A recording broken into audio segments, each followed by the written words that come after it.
In 1949, in the United States, a case occurred in a suburb of Washington that became the basis for the famous film, The Exorcist. This story involved a 13-year-old boy who, according to reports, was subjected to demonic possession that became so severe that an exorcism was required. It all started when the boy, named Robert Mensch, used an old Ouija board, gifted to him by his aunt. It was made in a challah, 20th century, and was kept in the house for a long time. At some point, he began to experience strange phenomena. His body was seized by unexplained convulsions.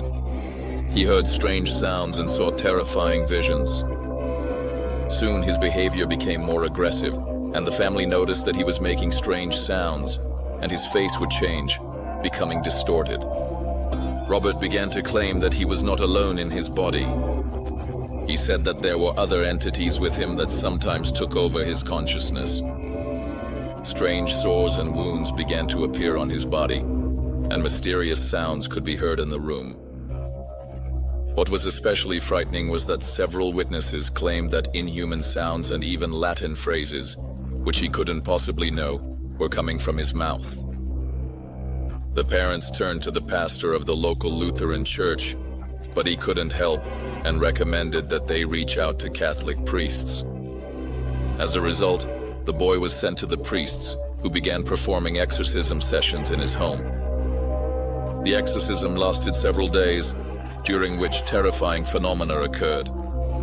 The boy became incredibly strong, his body twisted and contorted, and his eyes shone with a bright light.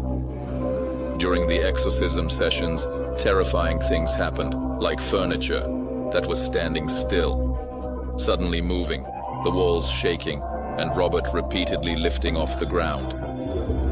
One of the priests, a witness to these events, later recounted that he saw the boy suddenly exhibit such physical strength that he could barely be held down.